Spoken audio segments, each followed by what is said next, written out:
Hey everyone, welcome to Comics with Bueller. As always, I am Travis, and we are doing another creator interview today. Today we have James. James, how you doing today? I'm well. How are you? I am doing good. I haven't done one of these creator interviews for quite some time, and Okay. Dynamite contacted me just last week and said, hey, we got some books coming out. We want you to talk to James about a new book that he's got coming out. So James, I'm going to throw it to you and give me the elevator pitch of the book that you got coming out, the Powerpuff Girls. It is a summer villain special, if I'm not mistaken, correct? Yes, it is. It is the Supervillain Summer Spectacular. Yes, there you go. The Powerpuff Girls Super Villain Summer Spectacular coming out July 9th, tentative date. We all know how that works out Right. sometimes. Yeah. 40 pages of goodness. But let us know about that book a little bit. Yeah. I mean, it's set in the Powerpuff Girls universe. We're in Townsville. They are taking some time going to the local amusement park. Mhm. And but when they get there, there's villains everywhere. There's all the villains, every villain you can imagine, as many as I could squeeze into the Yeah. book. They're there, and they're like, and they think something is up, and they want to get to the bottom of that. And so it's just them. It's them, everyone's sort of trying to enjoy the amusement park, but also there are villains around, and they're trying to figure that out. So how do they balance? I mean, let me ask you a question. So are you a fan of doing villain work? I mean, those are if this book is, I mean, it's in the title of the book. Yeah. Is this I more of a I villain friendly book? I was villain forward with this one. I Yes. when the opportunity to do a Powerpuff Girls came along, my first thought was as many villains as possible. It just sort of feels like they have so many, this large revolving door of villains, and they're all so different and strange and have their quirks and things. And so what was fun to me was this idea that potentially like that potentially there's an amusement park that you would go to have fun, but Yeah. are the villains there? Are they having fun? Are they just there to have fun? Are they or is something afoot? So that's where the kind of villain aspect of it came from. So you're more of an Empire Strikes Back type of guy, I take it. Yes, I am. I'm that, but I'm also sort of like when Anakin rear is like, you know what, I will throw the Emperor, I will Mhm. attack them at the end. I'm that. I believe that all villains have there's something in them that, that their humanity or alienity, whatever it is that they have, is still in there. There you go. Well, everyone, James is representing the villains very well. How did this book come to be? I mean, did the Dynamite reach out to you? Is this a passion project that you wanted to, be involved in? Yeah, I reached out to Dynamite. I had been working on another book there, and was just interested in sort of branching out.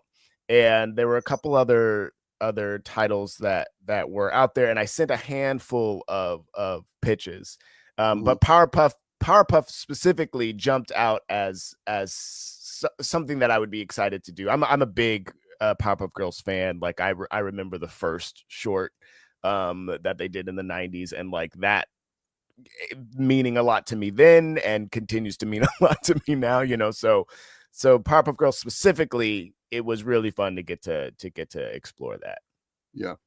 How much research did you go back and watch some of the I older sure did. episodes when you were writing this? Yes, I jumped back in. I watched maybe the first four, maybe even that entire original Yeah. series. Watched that and then rewatch some of my faves during that time. And I hadn't experienced much of and I was also reading the Dynamite. I think Yeah. they're a good year or two into their time having the Powerpuff Girls mantle, and so I read all those and dipped my toe in the 2016 reboot, which I hadn't watched before, Yeah. and so it was just it was I'm writing this one issue, but I really wanted it to feel like a Powerpuff Girls. Sure. I wanted it to feel genuine to the IP. Did you like the reboot? Did you find the same Yeah, joy? yeah. It is. There's stuff that's different about it. Yeah. The art is also just the tiniest bit different, and there's some humor that kind of it shifts a little bit, but I think it's at least from what I saw, it felt true to trying to also kind of exist in the Powerpuff Girls realm. Well, before we came on here to do this interview, I was talking to my daughter, and she was a big Powerpuff Girl fan growing up. And I was like, "Hey, I got to go. I'm doing an interview." And I messaged her like right after I got off the phone. I go, "By the way, I'm interviewing the guy who's writing the new Powerpuff Girl special." So she's excited. So it's one of her favorites. She has some of the comic books, back in the day. I think they were on a different license at one time. Yeah. So it's those. But let me ask you: for the villains? Are you able to create new villains for this? I did not create new villains for this, and I also didn't ask though. So I do wonder how, what kind of freedom I had there. There is a character that I introduced into it, not a villain, that like someone that works at the amusement park that was just sort of a brand new invention. But I didn't think like, oh, I didn't try to come up with a new villain. I didn't know if that was something that was available to me. So you're saying there's a fourth Powerpuff Girl? And that's what it is. Yeah, exactly. I introduced all of the different. I think there have been 2 new Powerpuff Girls, if I'm not mistaken. There's like one in the reboot, and then there's that one episode when they make a new Powerpuff Girl. Yeah, so I came up with the now 6th new Powerpuff Girl. There you go. So who's your favorite? Who's your favorite Powerpuff? I have a favorite. Mine was Buttercup. So it's funny because I when I sat down to work on this, there's kind of there's a journey that Bubbles goes on in this one. But as I was writing, I kept finding myself having a lot of fun with Buttercup's lines specifically, like that. Like as I was going on, I was like, "Well, I'm really enjoying like just how things sound coming out of Buttercup." So, I think they're all fun in their own way, but I would guess that like I learned that I had a slightly more affinity, at least for writing dialogue for Buttercup. So this is a bigger book. It's 40 pages. So you get to tell a little bit longer story. It's a one shot, if I'm not mistaken. Yeah. You still have some stories that you want to share? I'm Oh, assuming that you're hoping to get another call because hey, we need a winter special for next year. Yeah. Absolutely. I mean, I did send this was maybe my second pitch. I think I just gave like a log line initially, and then there was like kind of a response to that, and then I tweaked that and then sent one more like, oh, but also what about this? And then got some more notes. It was like, okay, to respond to the notes, I will also send a handful of other pitches. So like there's a bunch of stories that I think would be fun to explore in the Powerpuff Girls universe for sure. But if it ends up being, just this one, I think that there's a lot of goodies sort of, crammed into it. So, if this is all I contribute to Powerpuff Girls, I'm really excited about it. But there's definitely more ideas in the can. So besides Powerpuff Girls, that era when that came out, and I think it was on Cartoon Network, if I'm not mistaken. Yeah. There was a bunch of other cartoons that came out. Was there any other ones that kind of stood out in your mind back in that day?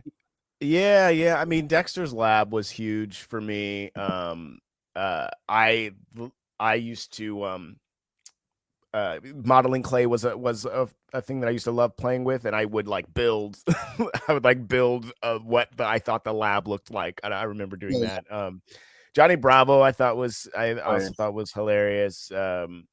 And then I'm not sure how much crossover all of these had, but like truly all of that's like Cow and Chicken and like Cow and Chicken was so good.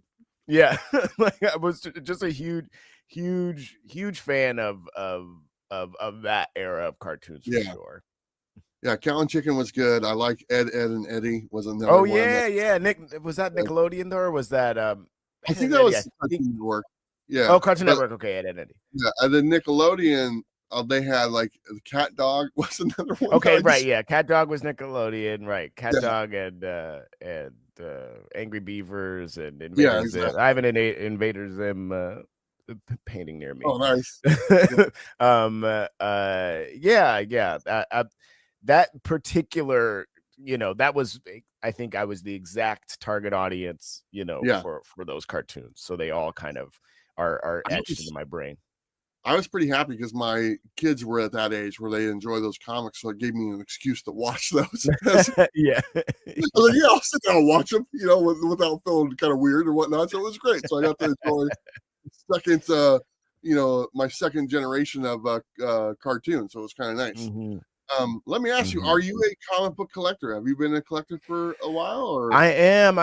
New collect. I mean, I couldn't keep up with it as a kid, but then when I started working as an adult, I started Mhm.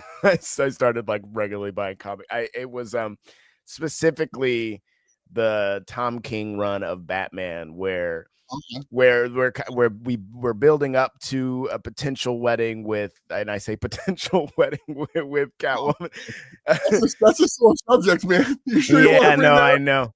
I know, but that was I had just gotten married shortly before that, and so it was like the perfect way getting directly back into comics again, like Yeah, with sort of reading them, kind of figuring out the guest lists and stuff like that, like while I had just gone through that yeah, experience. And now I have a huge my collection is huge now, and I've barely cracked the surface in terms of like getting to read them all, but yeah. it's I was just I've been at the shop every week and now have thousands, and it's it's too That's much, that's frankly. what happens. Yeah. Is there a certain genre that you prefer?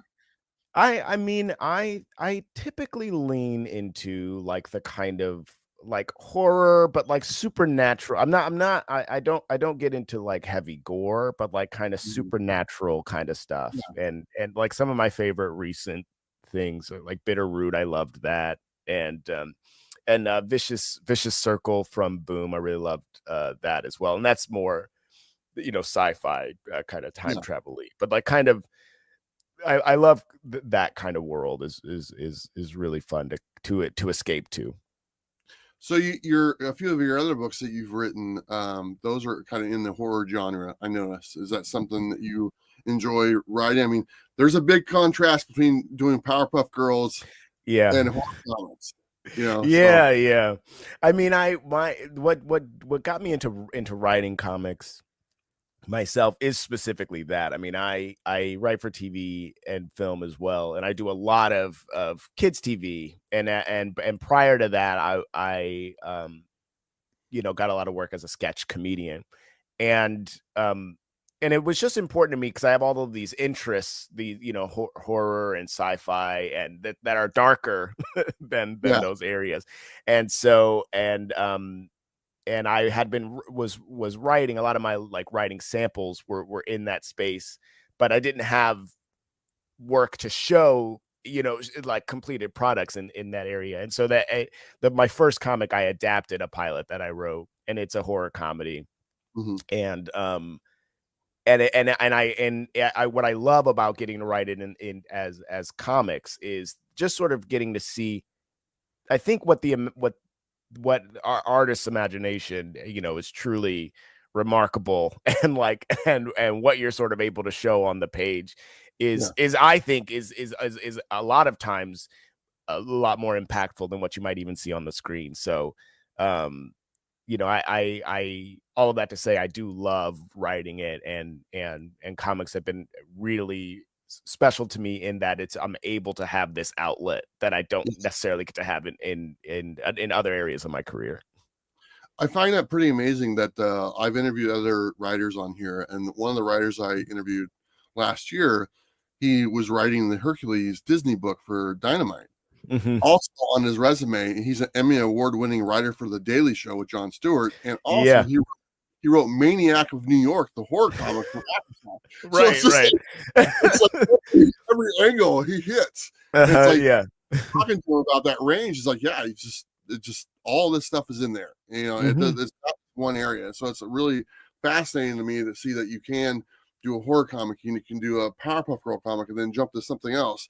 Is there a genre that you haven't tackled yet that's on your list, that's on your bucket list? Yeah, I mean, have recently thought, that I don't spend a lot of time in the like the like gripping like courtroom drama, or like like a heavy cop drama or things like that. Like I just have like not even tried, and so it it has recently hit me that like now at this point, especially giving the ever changing both industries, comics and TV and film, how they're all so ever changing that like it just feels like why not write a why not write a 12 Angry Men but about Yeah. whatever whatever my way in for that is, or Law and Order, or those types of things, or even like I don't have any I call them the everyone's sweaty drug show, like Yeah. Euphoria, things like that. Like I like like everyone's having sex every fourth page or whatever. I don't have anything like that, and so I like at this point, literally, why not? why why no one's asking for me for that, but and neither have I. I've never thought that I would want to, but now it's like might as well. Why not? Who we only live one time, so Yeah. might as well try. Yeah. Well, it sounds like you got some ideas for some other stuff, and you got plenty of time to do it. So I'm looking forward to seeing what comes next. But let's circle back around to what brought us here. The Powerpuff Girl, let me get this right. Supervillain Summer Spectacular. That's what's That's coming right. out. It's July 9th is a tentative date. We all know how that works out. Sometimes you get pushed up or back. It's just the nature of the beast. 40-page special, $5.99. Looks like the cover price for the regular cover. We've got a bunch of different covers for it as well. Yeah. I'm going to give it to you one more time, a quick elevator pitch in case somebody's dropping in here at the very end. What are we looking at this book? Yeah, so the Powerpuff Girls, they are trying to have a good time at the local amusement park, but for some reason it is overrun by villains. There are villains everywhere. They're trying to relax, they're trying to enjoy themselves, but they can't. They got to get to the bottom of the villains. They think something's suspect, and so a mystery unravels. So that's what you're in for, and it's a lot of fun. It's a lot of hijinks. So and a lot of action. So please check it out. There you go. Well, James, I want to say thank you for coming on. I appreciate you taking the time to do so. I'm looking forward to checking out this book. I'll probably end up giving it to my daughter, to be honest, Great. because she gets all my books like this. So it's like, there you go. I was actually going through some stuff. I'm like, oh, there's a pile of my daughter's books. So I got to make sure it's those. But thanks, man. Is there anything you want to say before we go? Thank you. No, I appreciate y'all for listening. You can follow me at Rule of Three Inc. I'm on Instagram. Rule of3inc.com is my website, and I got all kinds of stuff going on. So please follow me if any of this interests you. Follow me there. There you go. Thanks everyone for watching. Do me a favor, tell your local comic shop to pick up this book. Also, you can go to dynamite.com or dynamitecomics.com. You can order it on there as well. But be on the lookout for the new Powerpuff Supervillain Summer Spectacular Special, everything there is by James here, coming out in July. All right, guys. Thanks for watching.